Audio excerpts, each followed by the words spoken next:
Yeah, the Trump administration announcing a sweeping crime crackdown in our nation's capital, putting the police under investigation, under federal control for 30 days while deploying 800 National Guard troops to the streets. Crime in D.C. is ending and ending today. We are going to use every power we have to fight criminals here. No more crime rampant in our beautiful capital. No more teenage girls beating a disabled man to death. No more of that. No more drive-bys. We're going to do everything we can. We're going to make D.C. beautiful. We're going to make D.C. safe again. Our next guest has been doing his part recently, helping to convict a D.C. suspect of abduction and attempted rape. Virginia Attorney General Jason Mures joins us now. AG Mures, thank you so much for waking up with us this morning. What is your reaction to what President Trump is doing in Washington, D.C., and how much does it impact neighboring Virginia? Well, first of all, I don't think it's good for the nation's capital to be when so many people from all over the world come to visit D.C. and they see lawlessness, they see homelessness. And it's absolutely having an impact in Virginia. We have so many citizens in Northern Virginia that work in the district, and they have shared with me, and I've seen it and talked to them, as soon as they're done with their workday, whereas before they maybe stayed and went out to dinner or the Kennedy Center, they come immediately back to Virginia. And I just think of Christy Batista. She was a recent JMU grad, beautiful young woman from Arlington who had gone into the district to go see a concert, and she was brutally stabbed to death at her own hotel. And so these type of stories, the rampant carjacking, the awful violence is absolutely happening in the district, and it's a very, very different model of what we've implemented in Virginia. And what the president wants to do is go after these repeat offenders that are creating such of the lawlessness right now in the district. It's making it unsafe for everyday Virginians, and it should be one of our great cities in America we could brag about. Right now, we can't do that. Yeah, it's hard to understand why someone can take objection to what President Trump is saying and doing. But this is what Democrats are doing. They take objection to everything he says and does. Let's take a look at some of the things that were posted yesterday. Hillary Clinton wrote, "As you listen to an unhinged Trump try to justify deploying the National Guard in D.C., here's reality." And then attached a DOJ press release from before Trump took office saying violent crime in D.C.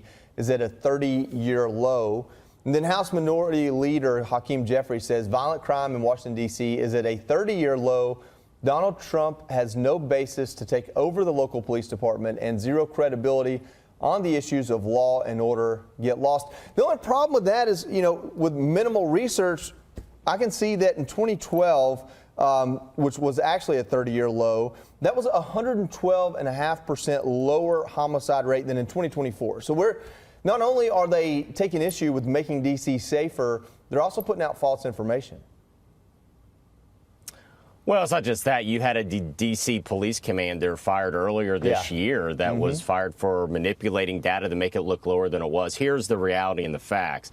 Washington, D.C. has the fourth highest homicide rate in the country. Their homicide rate's actually 6 times higher than New York City. And so when you look at what Washington, D.C. is, and you look at where Virginia is, it is night and day. And in Virginia, we had a very different approach. Governor Youngkin and I launched Operation Ceasefire in our 13 most violent cities. We went after these repeat violent offenders. We investigated them, indicted them, and prosecuted them, because roughly 5% of felons commit over 50% of violent felonies, according to the Manhattan Institute. So what does that mean? You go after that small subset of repeat violent offenders. And in Virginia, in our ceasefire cities, after we took seriously crime and went after the repeat violent offender, 66% drop in the murder rate in our targeted ceasefire cities in Virginia. That's the Virginia model that works versus the failed model in D.C. And President Trump wants to go after those repeat violent offenders. Yeah, something else that President Trump wants to go after, and a U.S. Attorney for D.C., Jeanine Pirro, has been talking about it a lot, is calling to allow teenagers as young as 14 years old to be prosecuted as adults and face lengthy prison sentences. How challenging will that be to change and implement? Oftentimes you hear about kids as young as 13, 14 committing murders, getting a slap on the wrist, 1 year in juvenile detention, back out on the streets and doing it again. Well, this is what we know about Washington, D.C., and this is from actually the former police chief as well, that the average arrest record of somebody arrested on a murder charge in Washington, D.C. is 11 prior arrests.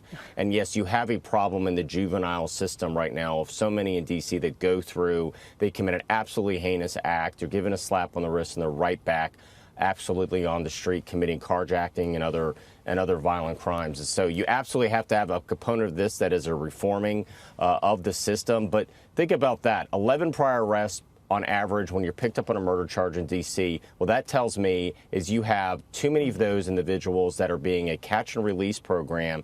And all that means is more victims. That number just means 11 more victims before everybody took you seriously to make sure that you're accountable. Yeah, well, with a murder rate that's 6 times higher than New York City, as you just said, and the 4th highest in the nation, clearly something needs to change, and President Trump is aiming for that. Virginia Attorney General Jason Mures, thank you for joining us. We are getting new video of the National Guard arriving in Washington, D.C. after President Trump called them in to help bring order to our nation's capital. Reaction is pouring in from the left surrounding President Trump's major crime crackdown. And they're seething, all because President Trump wants to keep Americans safe. Hello, everyone. This is Outnumbered. I'm Emily Compano, here with my co-host, Harris Falner. And also joining us today, Lisa Booth, Fox News political analyst, Kennedy, podcast host of Kennedy Saves the World, and Bill Hemmer, co-anchor of America's Newsroom.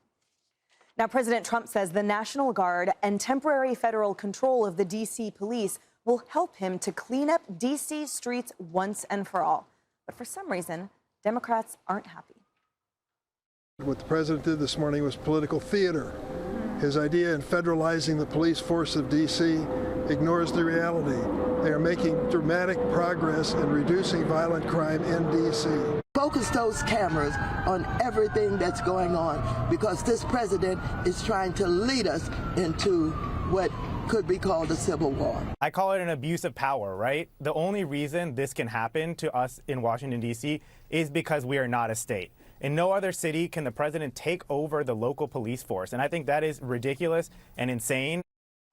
And more reactions pouring in on social media, with House Minority Leader Hakeem Jeffries telling the president to, quote, get lost. And failed presidential candidate Hillary Clinton calling him unhinged. Meanwhile, anti-Trump protesters hit the streets, pushing back against the crime crackdown by singing. D.C. is our home. You can't have it wrong. D.C. is our home. You can't have it wrong. The liberal media is joining the chorus as well. Maybe it's not about crime. Maybe it's that he really enjoys using U.S. military force against American civilians on American soil and wants any excuse to do it anywhere he can. Chris, to be honest with you, I'm trying to hold my temper. I think there's an ongoing argument that he's having in his head with Black Lives Matter. We have to understand this, Chris, within the context of Donald Trump's racial politics. He's actually trying to give his base red meat to get them off of the Epstein story, and it's on the backs of citizens in Washington, D.C. And the Washington Post is getting called out for quoting one D.C. resident who claimed the city was safe, but also requested to speak anonymously off the record over, quote, concerns of personal safety. Bill, you can't make this stuff up, but at the end of the day, it's tragic because these are people's lives that are getting lost. Good afternoon to you. Good to be with you all, ladies. It's been a minute. You're an attorney.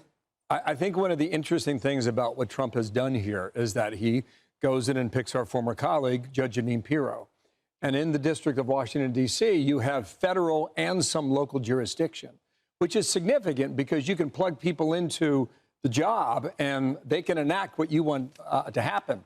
You can't do that in every city. You can't do that in every state, but in the District of Columbia, you can do that. How about this? What if it works?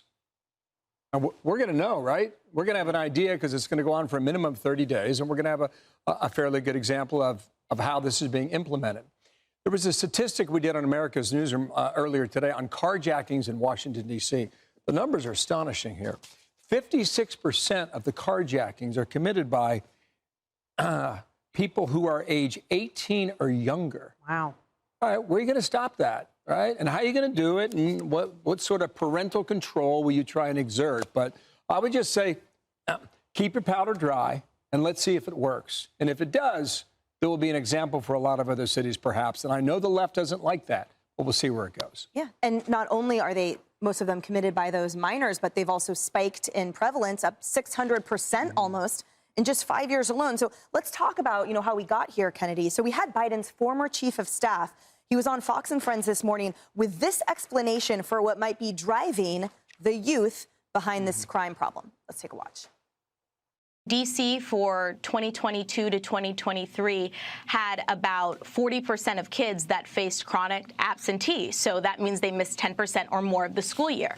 Well, where are those kids when they're not in school? They're outside causing a little bit of chaos. They're raiding grocery stores, drug stores. They're putting entire sections of the city under curfew. And the fact of the matter is the president is addressing something that is very real. We can live in this city and say it's a beautiful city, and we can also say that we have a chronic issue when it comes to our youth. Right. Both are indeed true. And we've had on this network many times the mother of the slain congressional intern who is mourning her son and acknowledging that. So this is our nation's capital. And also, it is not safe. No, it's not safe, but they point to the homicide rate, and that is not the only lens by which people look at crime or by which people, more importantly, experience crime.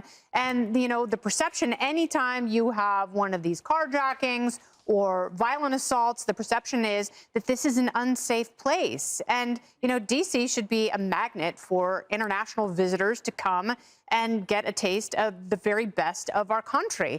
But instead, people show up in D.C. and they worry they're going to be mugged. They're worried they're going to be shot. There still is a lot of gun violence. I'm delighted that the homicide rate has come down in D.C. and other major cities, but we still have this massive issue. And Tyrus pointed something out on the 5 last week, which I thought was an interesting way of looking at this. So if you've got kids, and this is why Judge Jeanine Pirro is really frustrated in her new role, you can't charge, if you've got kids committing felony carjacking at 14, 15, 16 years old, you can't charge them as adults, although they're committing adult crimes, especially, 10 of them beating up big balls, that poor bastard.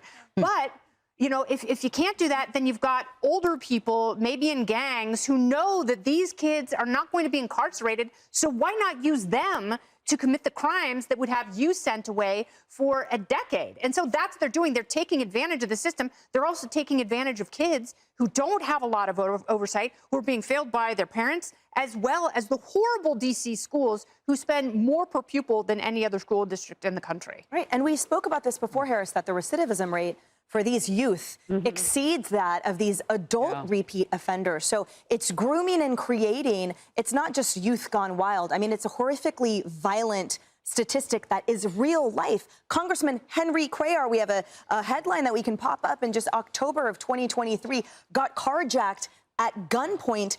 And to Kennedy's point, unless one of these youth actually kills someone with their gun, it still is not federal, and they still do not see jail time. Well, and even the U.S. Attorney for D.C., Jeanine Pirro, said yesterday, I mean, she can get a conviction on that, and then you march in, and the judge is like, well, wait a minute, when it comes to sentencing and other things, and she kind of made a joke, but I don't know if she was kidding. They get off and go to college.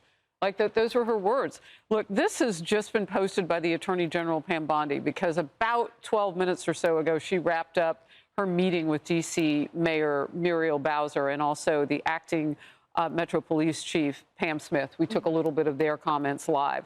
She said, this is Bondi, I just conducted a productive meeting with the mayor at the Department of Justice. We agree that there is nothing more important than keeping residents and tourists in D.C. safe from deadly crime. At present, President Trump's direction, the Justice Department will work closely with D.C. city government to make Washington, D.C. safe again. And then moments later, when we took this live on the Falner Focus, you heard Mayor Bowser saying, we are going to cooperate. I mean, they're cooperating. Yeah. And I said at the time, a few minutes ago, we haven't heard, at least I haven't heard, other leaders of blue cities say that. They haven't said we're going to cooperate with the President of the United States and him and what he's putting in place. But her police department has taken over. It's under federal control. But still willing to work with the president. I wonder if that sets a tone as we go across the country. When this works out, as Bill's pointing out, we'll be watching it. And I think it underscores an acknowledgement that what the president is doing is well within the bounds of his executive authority, Lisa, and it's certainly on behalf of the American people and those D.C. residents. So what I don't understand is all of these protesters and these liberal crying voices on these media shows that are downplaying people's experiences. No, that's not what the statistics show. Well, what showed me is when I got carjacked. What showed me is when I got jumped and assaulted, etc. So just blocks from those protesters that were singing, a man was shot and killed. We have that headline, too, that we can pop up on the screen. So how are they living such dual reality lives when the real reality is no one is safe in D.C. until now? Well, the way I look at this is I could weigh 800 pounds at one point, and then you get down to 600. Are you still not killing yourself? Are you still not dying, right? Are you still not going to kill yourself? So just because homicide rates have gone down doesn't mean that the homicide rates in D.C. aren't higher than most major cities in America. And you look at 2024 alone, they're fourth highest in the nation, right? So those two things aren't mutually exclusive. And to your point, Emily, you had an ABC anchor yesterday talking about where the ABC bureau is in Washington, D.C., that there were 2 shootings nearby in the last 6 months, that she's been jumped, that her colleague's car had been carjacked that morning, right? And you also have the D.C. police union chief saying, look, we need this, praising what President Trump is doing. And to your earlier point, he's absolutely within the law of what he's trying to do. First of all, D.C. is so different than any other country in America because the Constitution grants Congress the ultimate authority over Washington, D.C. Also, federal statutes give him the authority over the D.C. National Guard. And then the Home Rule Act gives him the authority to take over the D.C. police in cases of emergency. So he's completely within his rights. This reminds us of the cheap flakes, right? Where the media are telling us to not believe things that are directly in front of us and the things that are so obvious. So I think that citizens of D.C. understand this. Most of America understands this.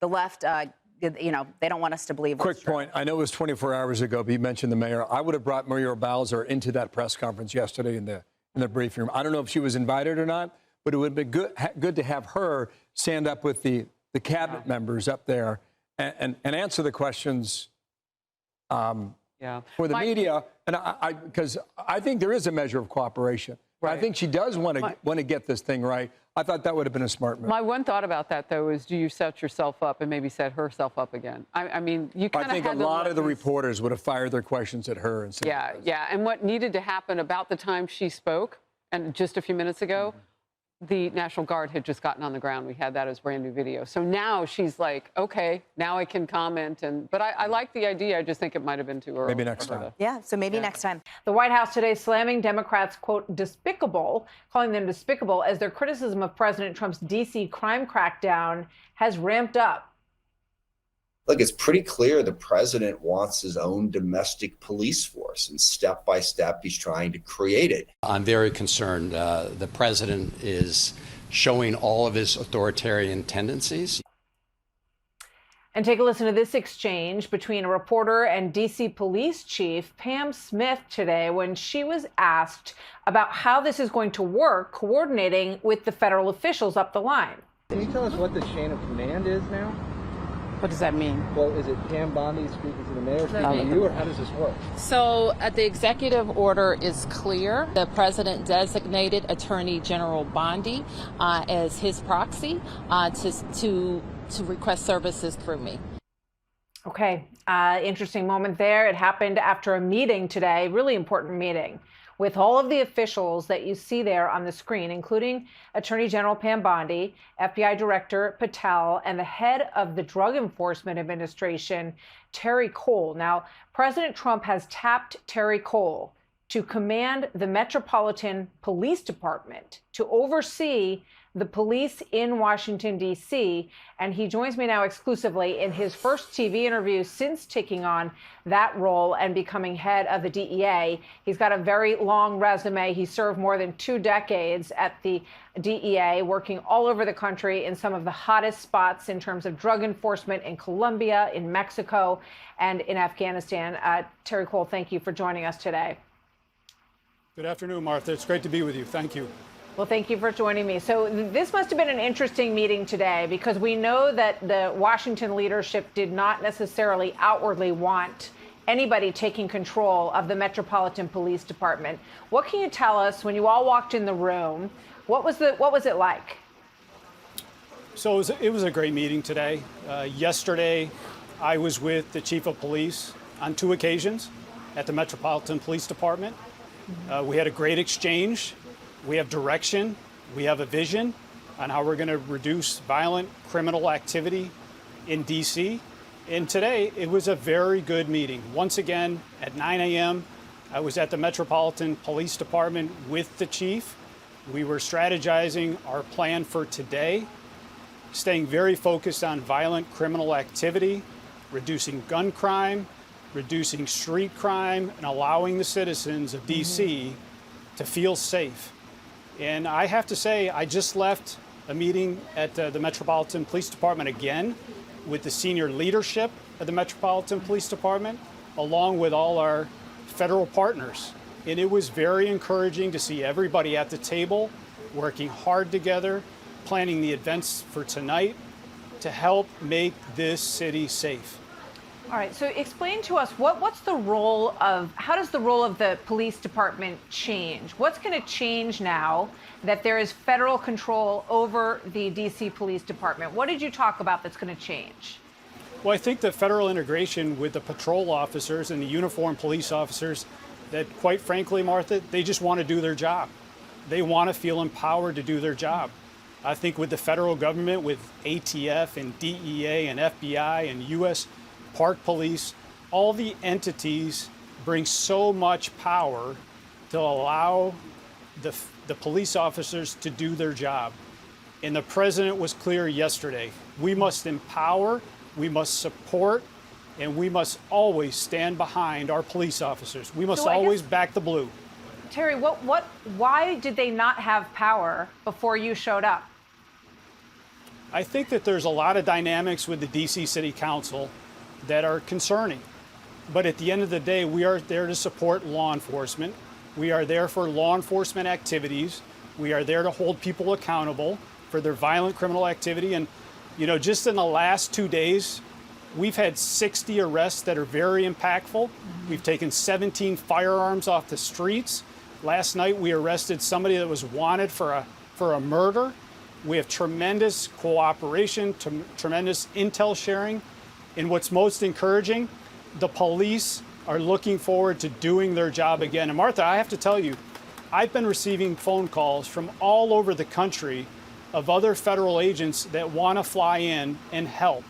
They want to be part of making DC safe again.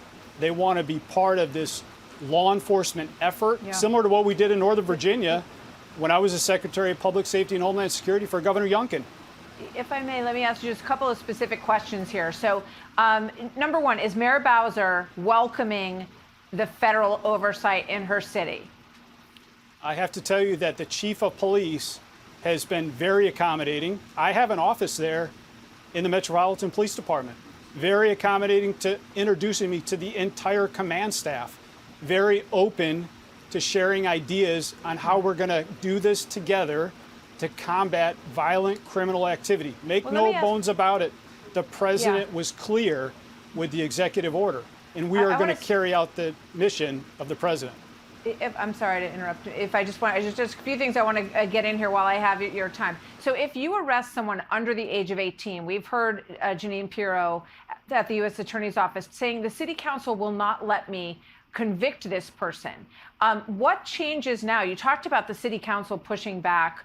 You know, none of those rules have changed, though. So if your guys are out there and women are out there and they bring in an illegal immigrant or they bring in someone under the age of 18, are they just going to take them in and then they're going to be released the next day? What changes where that's concerned?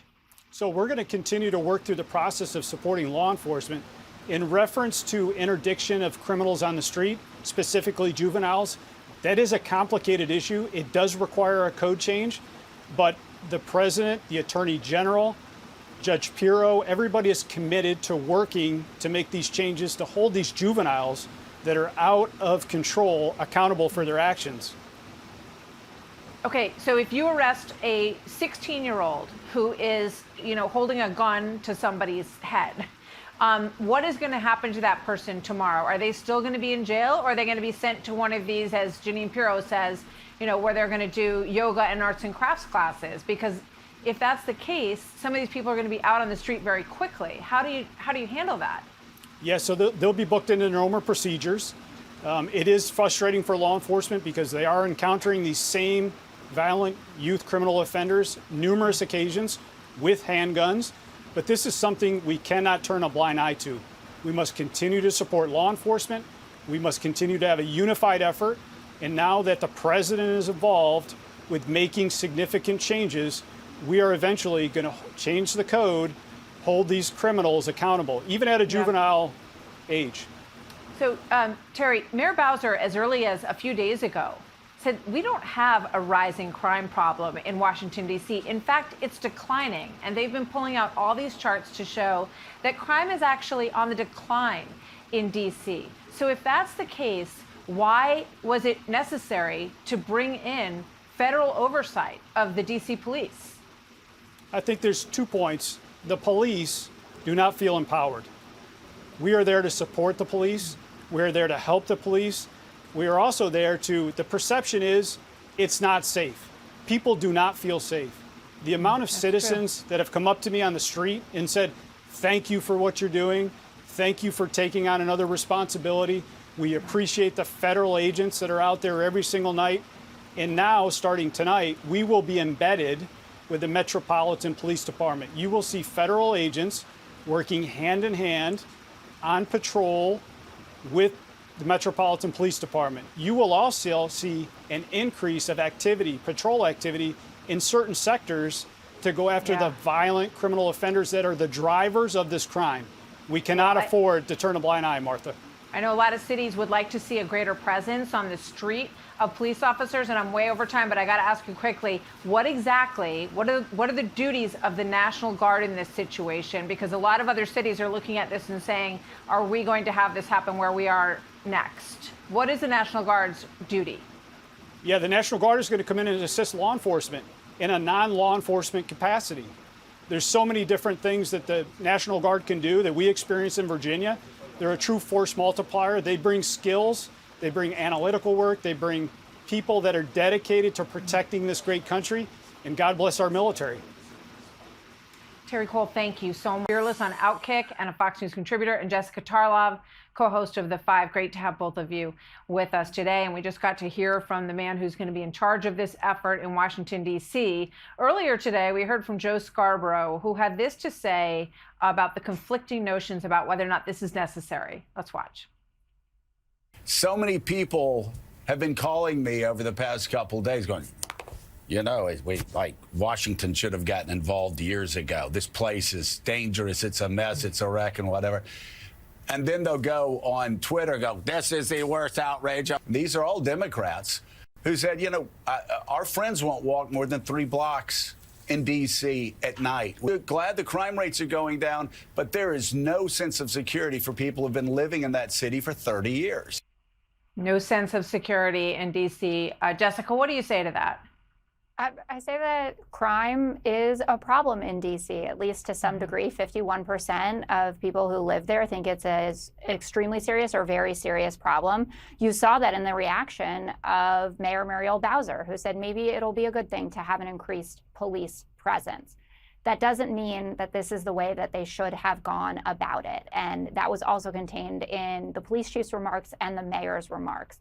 It is within his rights to do this for 30 days. We'll see if Congress reauthorizes it to continue going. But he has this obsession with controlling every facet of American life. And at the same time, he's doing things that make it harder for D.C. to keep their streets safe. They took $1 billion out of the D.C. budget. Why aren't we talking about that?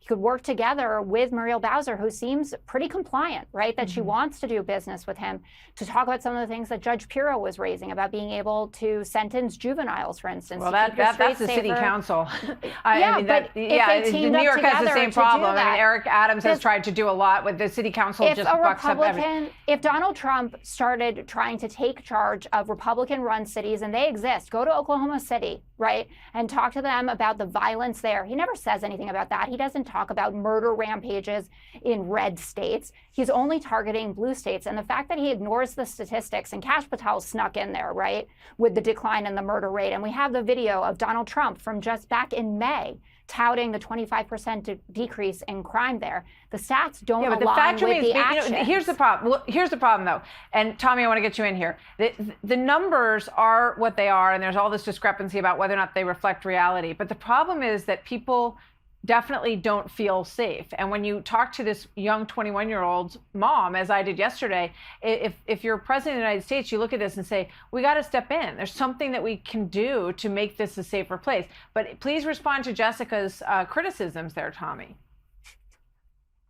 Well, I also tell Jessica this: you can come to a red state or a red city, and if we have a crime problem, I would welcome President Trump to help solve that problem for us, because I personally want to feel safe and secure. I've never been anywhere where I wish there was less security or fewer police officers, I can tell you that. And Democrats, if they're honest with themselves, they agree with that. But the problem is this desire to be anti-Trump everything has completely hijacked Democrat sensibilities and even has hijacked their mental capacity to understand that this is a Democrat city in D.C.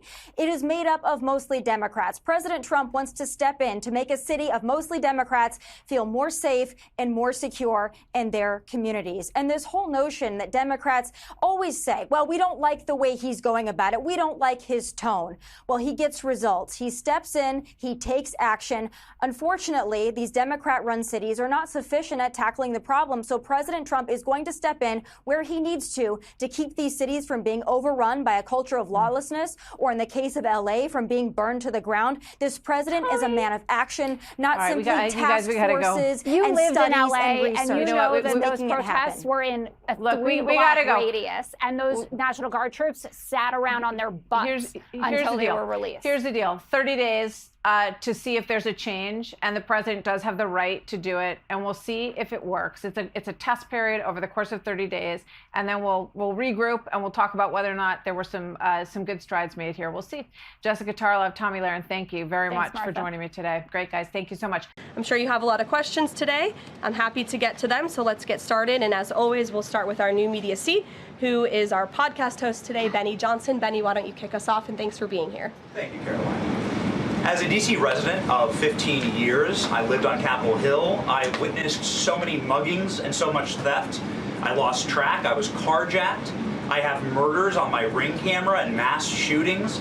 I witnessed a woman on my block get held up at gunpoint for $20, and my house was set ablaze in an arson with my infant child inside.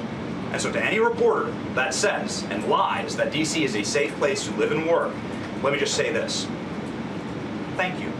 Thank you for making the city safe, because no parent should have to go through what my family went through, having the fire department rip open their door to save their infant child. And so thank you for your work on securing this city. My question to you is this.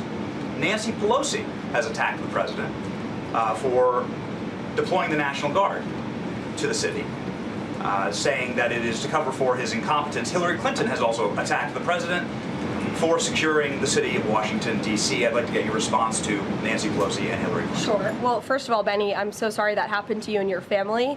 There have been, unfortunately, far too many victims of crime in this city, and I know the majority of residents in the District of Columbia agree with you. In fact, a new poll from the Washington Post I was reading this morning, this was released in May of 2024, so it's quite funny how many of you in the media agreed with what the president was saying yesterday, but now once the president says it, many of you are disagreeing with him. But this poll released by the Washington Post found that 65% of district residents think crime is an extremely serious or a very serious problem. And this was up from 56% last year. So the concern that you share with so many other residents in the District of Columbia is real. And that's why this president is taking action to address it. To get to the heart of your question, I think it's despicable that Democrats cannot agree that we need more law and order in a city city that has been ravaged by violence, crime, murders, property theft. This should be a winning issue for all Americans. I don't understand. It's just anything President Trump does,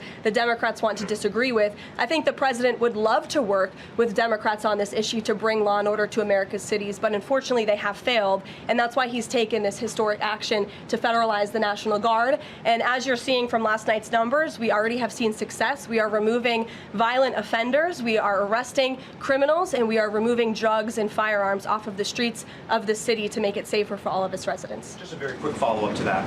Given the heroic actions of a member of this administration just a few blocks from this building, will the president consider giving the Presidential Medal of Freedom to Big Balls? I haven't spoken to him about that, but perhaps it's something he would consider. I'll ask him and get back to you, Benny. Thanks for being here. I mean, anybody who is a follower of Fox News knows Jeanine Pirro well, knows that she is very outspoken. She does not mince words, and she says what she means. Let's bring in Bill Barr, former Attorney General, to discuss more about this. So Democrats are screaming, Mr. Attorney General, from the rooftops about what President Trump did yesterday, yet almost to drive the point home and reinforce what's going on in the city. Last night, a 33-year-old man, Ty Mark Wells, was killed on 12th Street in the Logan Circle neighborhood, which is taken to be a very safe neighborhood. And I remember going back 4 years, very similar thing happened in Logan Circle, which then prompted the then D.C. Police Chief, Robert Conte, to say this. Listen here. The justice system that we have right now, it is not functioning the way that it should. But you cannot coddle violent criminals. You cannot. And I'm saying to you, enough is enough. I'm mad as hell about this, and I hope y'all are too. Enough is enough. I'm mad as hell about this. I hope you all are too. That was 4 years ago, and yet it continues. Absolutely. And I think the president's right on the money. And I think Judge Pirro laid out the case very well. And I'm glad she's there because she has the right idea of what needs to be done in this town. As far as crime is concerned, the crime levels are much too high. If it was a state, it would have the highest murder rate in the country. It competes to be the crime capital of the country, not the capital of this great republic, among St. Louis and Memphis and Chicago in terms of the violence. That's not good enough. This place belongs to the American people. It's a symbol of our country, and we have to keep it safe. And that's why it was established, John. It was established after Congress was chased out of Philadelphia by a mob, and the local authorities wouldn't protect Congress, and they had to run, and that isn't. Yeah, Mr. Attorney General, Sandra here in New York City. Thanks for coming on the program. We had the D.C. Police Union Chairman, Gregory Pemberton, on the program yesterday, and he says the police back this move. Listen. Well, look, we completely agree with the president that crime in the District of Columbia is out of control and something needs to be done with it. The fact that we need help from federal law enforcement and maybe even the National Guard, it shouldn't come as a surprise, and we agree with that. Because as we have heard, so many in law enforcement feel like their hands have been tied. There's not enough of them. We've seen a significant decline in the police force in Washington, D.C. So from what we're hearing, they back the president's move here. Absolutely. The Metropolitan Police Department in D.C. is a fine police department, and it has had good leaders over there. They just have not been supported by the political leadership. And that's why they support this kind of thing. One of the reasons there are a lot of vacancies in the U.S. Attorney's Office is because they do try to prosecute the local crime under D.C. law. And a lot of them get nauseated at the judicial process, the inability to set bail, the soft judges who let these people right out. It is among the worst revolving doors in the country. We've gone much too far in the direction of home rule. At the end of the day, this is the people's city, the national people's city, and it has to be controlled by Congress. You know, come back to the point that you made earlier about the crime rate in this city. Democrats, you know, from the minority leader on down, are screaming about how dare President Trump do something like this. This is Washington, D.C. It's got its own administration. It should be left to its own devices here. People say crime is on the decrease. It's down 26%, violent crime year over year. But the big question a lot of people have is, what is an acceptable rate of crime in a major metropolitan center like this? And then there's not only the idea of crime that takes place, but there's the perception of whether or not you feel safe in a city. Right. And I know that when I did my first stint here in 1999 through 2007, I never looked over my shoulder. Right. But now I look over my shoulder going across the street to the post office. Right. Even if the numbers were right, the crime went down because COVID, it surged for 2 or 3 years around the country, and then it dropped. But it dropped to levels in D.C. that are unacceptably high. It is among the most violent cities in the United States. That can't be. This is the capital of the United States. Mr. Attorney General, this was more from that White House press briefing that we just got with Caroline Leavitt on all of this and the administration's fight on crime in D.C. Listen. I think it's despicable that Democrats cannot agree that we need more law and order in a city that has been ravaged by violence, crime, murders, property theft. This should be a winning issue for all Americans. I think the president would love to work with Democrats on this issue to bring law and order to America's cities, but unfortunately they have failed, and that's why he's taken this historic action to federalize the National Guard. So if I ask you to put on your political hat to respond to that, why do you fathom Democrats think that it's a good winning political message for them to fight against an effort to make an American city, our nation's capital, safer? Because they're completely out of touch. And this is very similar to them fighting like hell to enable men to compete against women in women's sports. It doesn't have much political support. And the communities that are hurt by this are the inner city communities. But I want to make another point, which is not just crime. You know, one of the problems is that when there's civil unrest, or where there's an emergency or a natural disaster, the federal government ends up having to negotiate with the local people about adequate protection and where's it going to be. And that's unacceptable. I was here on Martin Luther King's riots. I was here for the 1992 LA riots and most recently in the BLM. And in all those situations, the local authorities couldn't do the job. They wouldn't do the job. They wouldn't protect the Department of Justice, for example. And we had to negotiate. That can't be the situation. The federal government has to have, as James Madison, the author of the Constitution, said, complete authority in the federal zone. All right, Mr. Attorney General, thanks for joining us. Yep. Really appreciate your time. Thank you. All right, let's bring in Michael Duncan and John Ashbrook, co-hosts of the Ruthless Podcast. They both work in Washington. Great to have both of you with us. Welcome to you. Michael Duncan, let me start with you. What's your reaction when you listen to Brandon Johnson talk about the president there?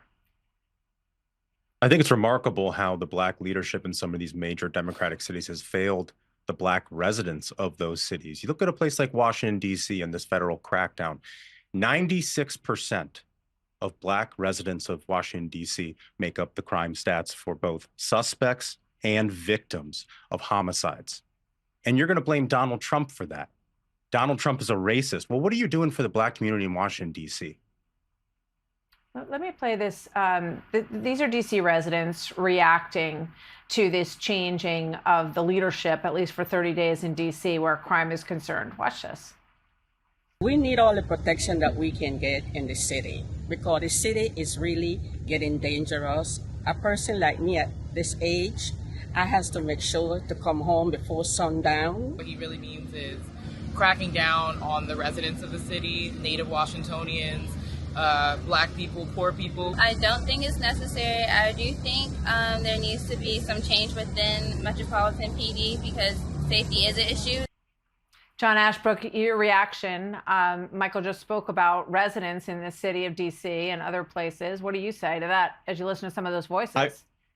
Yeah, Martha, I will tell you, people living in these cities just want to be safe. They just want to raise their families. They just want to go to the grocery and go to restaurants and not have to look over their shoulders. You played a clip in the previous segment from a network that really nobody watches. There was an analyst on MSNBC this morning who said that he's more concerned about climate change than he is about crime. Well, I'm telling you, Martha, when I walk down the street at night, I'm not looking over my shoulder thinking climate change is going to mug me. I'm worried about somebody committing a crime.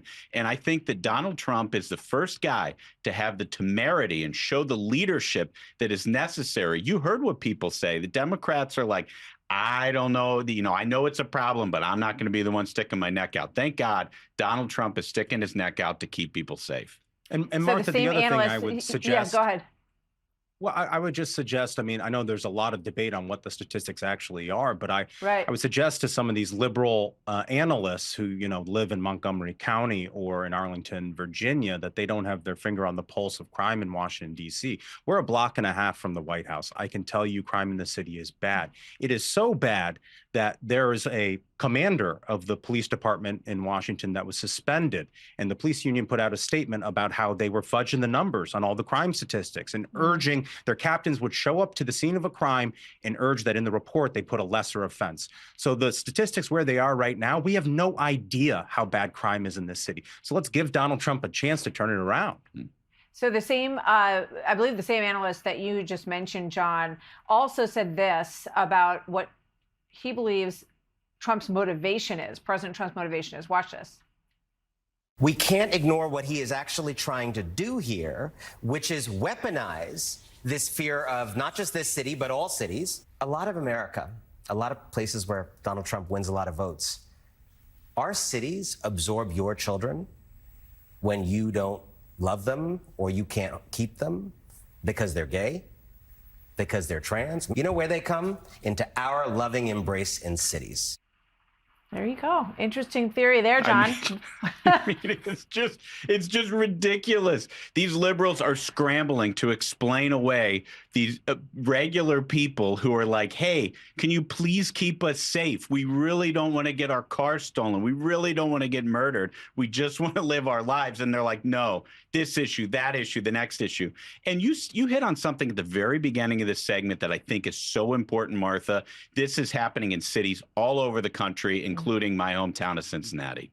Yeah, indeed. And, it really does sort of smack of the same border conversation and what people see with their own eyes and experience when they go outside and feel that they're not safe when they walk down a street is a real thing, regardless of, whether it's up or down. If they feel fearful on the street, you got to give them credit to understand how they are out there. So Michael Duncan and John Ashbrook, great to have you both with us. Hope you'll join us again soon. Thank you, gentlemen. Thank you, Martha. Thank you. Well, the left is losing their minds over President Trump bringing order to D.C., cracking down on rampant crime by federalizing the police force and deploying the National Guard. But as always, the Democrats have to find a way to resist 47, even if it means siding with the criminals. Some liberals are desperate to spin his crime cleanup as somehow racial. You may recall at the Democratic convention, I spoke one evening and I said that Project 2025 is Jim Crow 2.0. This president is trying to lead us into what could be called a civil war. I have talked about the fact that the Nazis in Germany in the 30s tore down a constitutional republic in just 53 days.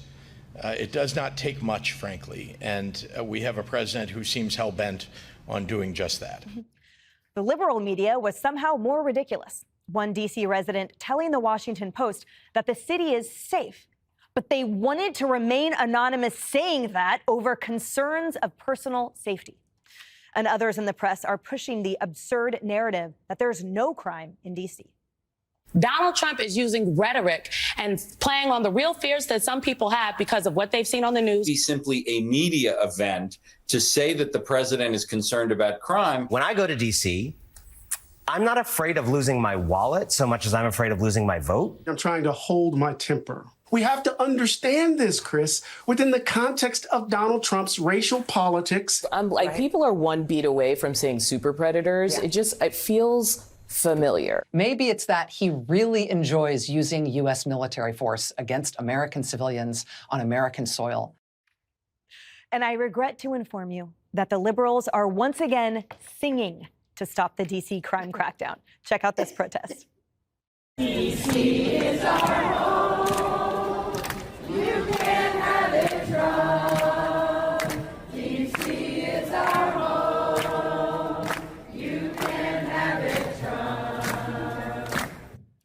But just blocks from where that protest took place, a man was found shot and killed, making him the 100th homicide this year. That's the thing, Greg. The libs are so absurd, like it's laughable, but there's nothing laughable about the D.C. crime rate and the fact that President Trump is now coming in and going to change it. You know, we start this show so many times with the left is losing their minds. Can they please just lose their voice? You know, I would rather hear RFK sing the banana song than listen to them. Why do Democrats think singing is a solution for fixing things? Thank God they're not airplane mechanics or pediatric neurosurgeons, because people would actually literally die. So this is like mass deportations, where the announcement of the policy does most of the heavy lifting. Criminals see the extra attention paid to criminality and they lose the incentive to create crime. And then it stops. And what does that show you? It shows you how you've been lied to by Democrats forever. Crime is a choice. It's not caused by anything but the lack of will to stop it. When you engage your will to stop it, it goes away. There is no root cause if you can stop it with the threat of punishment. It's not out of your control like you have this criminal tick where, I've got to loot. No, it's only done because there's no disincentive. So I think what's scary to the Dems is not the military. It's the fact that they know this is going to work and that it's already working, just like deportation. What are they going to do? And if it works there, think about all the other cities, Chicago, Baltimore, D.C. All of a sudden, you could see a change. And the charlatans who are in charge, you know, they're not going to be able to keep padding their nest and stay in power. Think about how the corruption is the system. It's not a bug in the system. When Lori Lightfoot leaves and is replaced by Brandon Johnson, it tells you that the power structure exists mainly for power's sake. It's not about providing service. It's only about one's own survival, and they have no accountability. So what Trump does is like what he did with deportation. He goes, you know what? They're not doing their job. I'll do it.